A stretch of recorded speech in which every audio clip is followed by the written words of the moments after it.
That's enough. Ah! My husband looked furious and suddenly poured beer on me.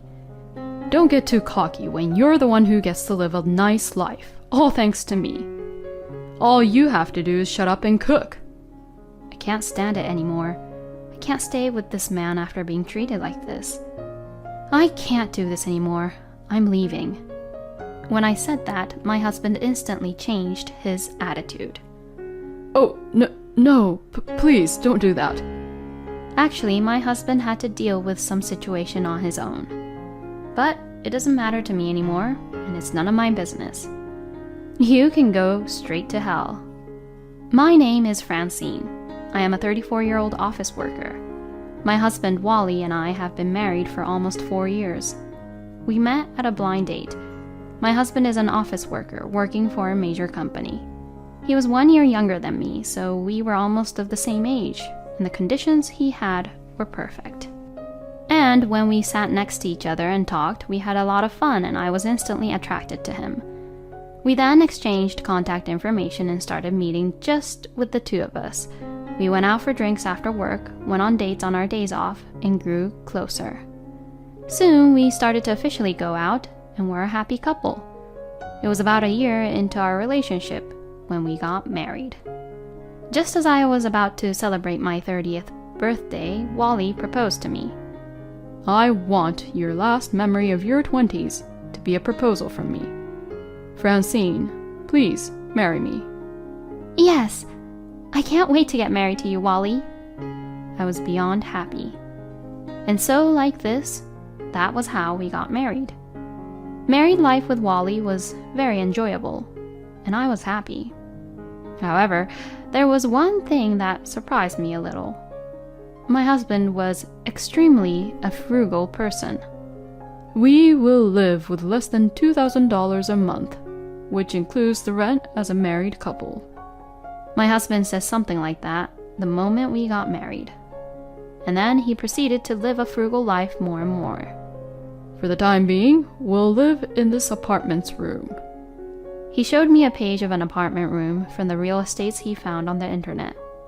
It was a 1-room with dining room and kitchen for $750 per month for rent. I thought it was a bit small for a married couple like us, but after hearing my husband say that he would prefer to have lower fixed costs, I thought that was true, so I agreed to his proposal. When I went to go look at the rooms, it looked surprisingly easy to live in, so I had no issues with it. Then my husband said that we both should contribute $500 for living expenses. The rent was also split 50-50, so we were paying about $900 per person. The rest of the money we both save and spend on hobbies and things we each want. My husband works for a major company and his income is much better than mine. And yet, I thought it was great that he was trying to save money that way.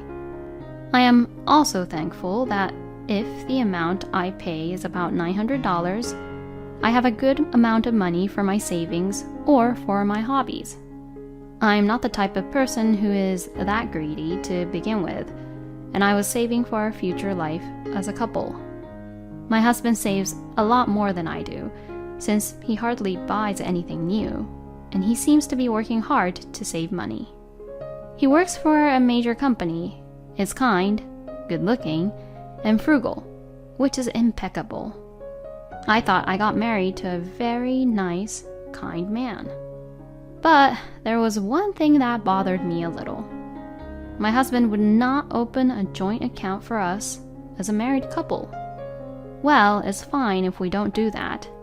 But if we are both working hard to save money, I think it would be better if we could visualize that we are saving money together by putting it in the same account. This could also motivate us to maybe save even more, because then maybe we can think that we can finally dream of buying a house and owning our own home in the future. Well, that's what I at least think, but when I tell my husband about it, he always brushes it off. If we set up a joint account, and if something happens in the future, and one of us is unable to put money into the account, It'd be a hassle for the one who would end up always putting the money in the account. Don't you think so? I think it's better to keep the money separated in such a way that both of us are independent on their own. You think so? If that's what you want, then I wouldn't mind, I guess. If my husband is not willing to do it, I don't want to force him to do it.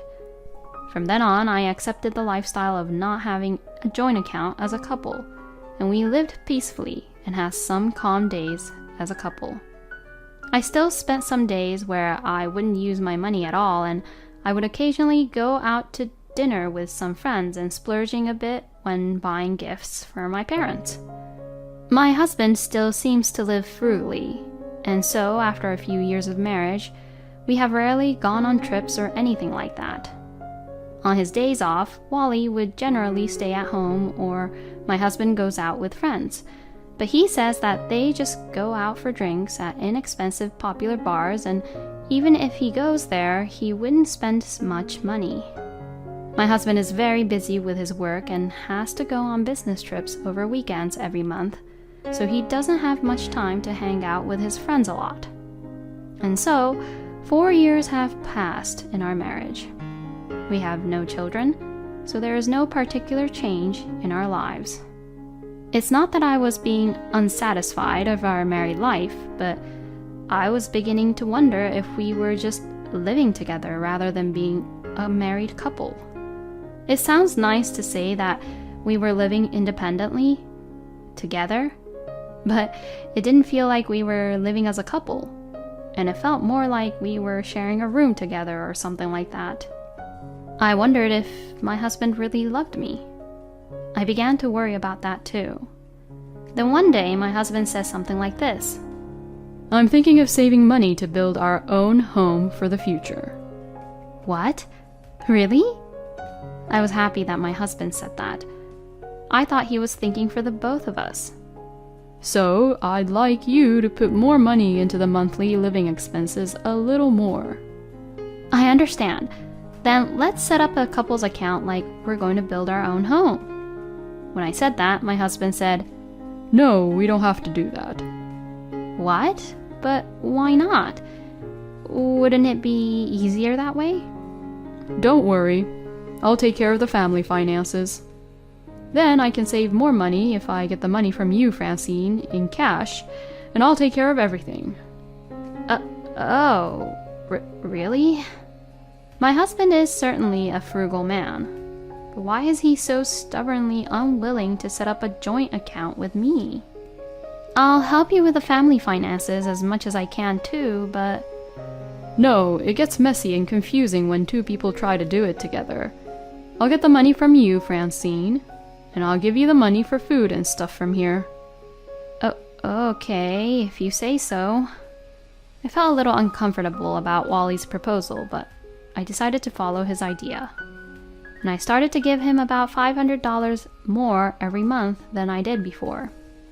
According to my husband's calculations, we would put about $1,500 each, and out of the $3,000, we would pay for the living expenses, including rent, and put about $1,700 to $1,800 into savings for building our own home. I was really surprised to hear his idea. If we take out the rent, we'll have about $400 to $500 to put into living expenses. We will have to pay for food, utilities, and daily necessities from there, which means we will have to save a lot of money. In fact, my husband only gave me $250 for food for the whole month. With such a small amount of money, it is quite difficult to make a full daily meal for two people. But my husband is working hard to save money so that we can build our own home, so I must work hard too. With this in mind, I desperately tried to plan out new ways to cook. I used bean sprouts and tofu to add to meat dishes and bought discounted foods and froze them immediately and tried to save money on food costs. I thought to myself that I was making a lot of effort, but my husband gradually began to complain about the meals I have been cooking recently. Hey, lately, the meals you make always seems to be really bland. When he complained about this, I was a little offended. Well, that's because the amount of money you give me for our meals is quite small, so I can't help it. I'm trying my best, you know. When I said this, my husband's eyes widened, and he became angry. Why are you being so cross with me? I'm saving money for our own home, you know. Even if that's the case, we're going to have to spend a little more on food, or else we'll end up eating meals like this all the time. Oh, don't be such a crybaby. I've given you enough money, haven't I? You just have to work it out. I won't increase the food budget from $250. End of discussion. You're the one who has to make the meals in a way that I'd be satisfied with. Wow, this was just too much. Why would he say such outrageous things? But my husband stubbornly refused to increase our food budget. So I had no choice but to add about $100 from my own income and increase the food budget myself to make ends meet. I knew that if I did not do this, our food situation would become worse and worse. My husband wanted us to cut back on food, but he wanted to drink on the weekends, so he always made me buy beer for him. I thought we could save a little more money if we didn't have that, but I knew that my husband would lose his temper unreasonably if I said that, considering how he was during our last fight. So I didn't have the courage to tell him. And at that time, I still loved and had affection for my husband. So I wanted to make an effort and, if possible, bring things back to the way my husband wanted them to be. However, my thoughts were shattered in an instant. On that day, I had been asked by the person in charge to deliver materials at work. The person in charge had forgotten the material and gone to a client's office, so he called the company in a hurry and someone was assigned to bring it there. And I happened to be available, so I said I would go myself and got in the company car and headed off. On the way there, while waiting at a traffic light, I spotted my husband in town. He was walking with a woman, and the woman was clinging onto my husband's arm in broad daylight. I could not believe my eyes. The woman was an employee where she worked in the same company as my husband, and she was clearly younger, and I was sure she had been at our wedding. Why did they look so close to each other? It was strange to see them clinging onto each other like that. I began to think that Wally was having an affair with that woman. Then I wondered if everything Wally had done up to that point had been for that woman. The unusual frugality, and even more so, Wally's recent words and actions. I think he may have been having an affair and wanted the money to spend for himself and for his mistress, which is why he didn't set up a shared account with me. I don't have any proof yet, but if that's the case, then that's just horrible. It would mean that my husband is limiting his life with me and using the money to have a good time with the woman with whom he is having the affair with. The lights changed and I had to continue driving, but my husband and that woman had their hands on the door of a fancy restaurant. It was lunchtime, which probably means they went to that restaurant for lunch. He wanted me to save money on food, and yet he was the one at the fancy restaurant spending money to eat those fancy meals. I was just filled with anger. And it was at that moment that my feelings for my husband was completely gone. I then asked the investigators to investigate and find out if my husband was having an affair. If he was having an affair, I would divorce him. I was determined to do so. And when the results of the investigation came out, I went to get them. As a result, my husband did have an affair behind my back. He was having an affair with that woman. Moreover, as a result of the detailed investigation, there was information that they had been together before we even got married. In other words, they had been having an affair for more than 4 years. And now, knowing that fact, I could not forgive my husband. I wanted to beat him up right now, but that would put me at a disadvantage. I decided to calmly make various preparations. First, I consulted a lawyer, prepared to get alimony, and then went to a real estate agency to look for a room to live on my own. But when I was somewhat ready, I had an argument with my husband. This was all triggered by none other than my husband. Don't you think your cooking is getting bland again? Come on, don't serve the same side dishes as yesterday. My husband started complaining to me just like that about the meals again. I had no affection for him anymore, so I coldly argued back. You're the one not providing enough money for food, so it's no wonder, don't you think? It's your fault that you don't try to increase our food budget. When I said this, my husband stood up with his eyes wide open. Then he took me by surprise. That's enough. Ah! My husband looked furious and suddenly poured beer all over me. Don't get too cocky when you're the one who gets to live a nice life, all thanks to me. All you have to do is shut up and cook. I can't stand it anymore. I can't stay with this man after being treated like this. I can't do this anymore. I'm leaving. What? You're leaving? Yeah, I can't live with a lousy scumbag man like you. I said that to Wally while getting a towel and wiping my face with the beer. My husband was clearly upset, as if he didn't think I was actually going to leave. Don't be so stupid. You are my wife. You're supposed to stay at home, do your chores, and contribute financially to the family. My husband is pushing his own selfish logic onto me. What the hell are you talking about? That's your selfish point of view, isn't it? I mean, I'm planning to divorce you anyways. Divorce me? Now wait a minute. Why are you saying something so outrageous and completely unrelated to what we were discussing here? Well, that's because you're having an affair. What? No, I'm not. I even have proof, you know. I showed my husband the photo evidence I had obtained from the investigation. See, this is the proof that you are having an affair. I will divorce you and have you and your mistress pay alimony to me. When I said this, my husband immediately changed his attitude. What? No, please don't. My husband was extremely upset. Actually, my husband had to deal with some situation on his own. Wally's mistress was, in fact, pregnant. As a result of the investigation, I found out that my husband had gotten that woman pregnant. I guess that's why he needed the money, and that's why he was being extra frugal lately.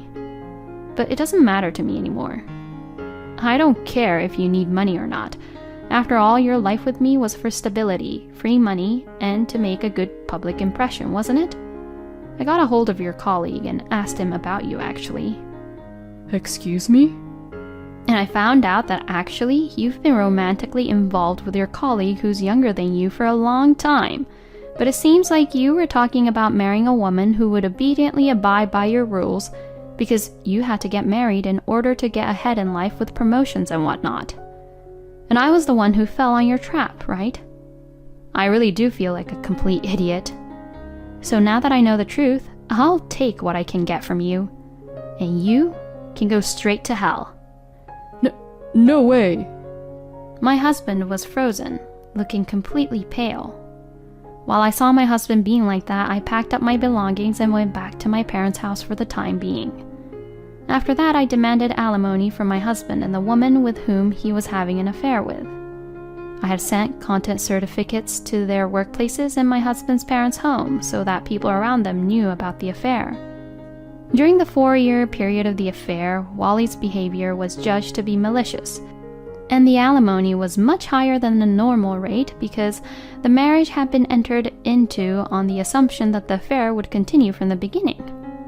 As a result, I was able to claim $100,000 in alimony from my husband and $50,000 from his mistress. And because my lawyer was excellent, I got no division of property, so the money I had saved on my own did not go to my husband at all. After the divorce, my ex-husband and his mistress were saddled with a large amount of debt. My ex-husband was not frugal, but he had saved money from his marriage to me, and the rest of the money he had saved had been spent lavishly with his mistress, and he had no savings at all. And because of this incident, my ex-husband was demoted and he had to leave for a rural department in a local area. Wally's mistress decided that it was impossible for her to have a child on her own with the distance between them, so she had no choice but to quit her job and follow Wally. Later, I heard from one of my ex-husband's co-workers that the ex-husband's mistress was having a very difficult time making ends meet while paying alimony, living expenses, and childcare costs. Now they both work double shifts, and they are both a wreck, both physically and mentally. But it's all their own fault, and they deserve what they got. I am working through my lawyer to have their wages garnished mercilessly if they fail to pay their alimony on time. So they will have to spend the rest of their lives paying me alimony. Meanwhile, I have been investing my savings into investments and increasing my assets. Perhaps because of my husband, I have developed the habit of saving money, even if unintentionally, and I have saved up a lot, which is making my life a whole lot easier. I have been thinking recently that I would like to continue to increase my savings without changing my standard of living, and eventually retire a little earlier than usual. It's just terrible that Wally continued a relationship after marriage with someone he had been in a relationship with for quite some time. This is something like a marriage fraud. I hope guys like him would go to hell. I'm glad that Francine was able to claim a large amount of alimony without having any loss. I hope Francine will find a wonderful man this time and find happiness. Thank you for watching to the end. Please subscribe to our channel if you like. See you in the next video.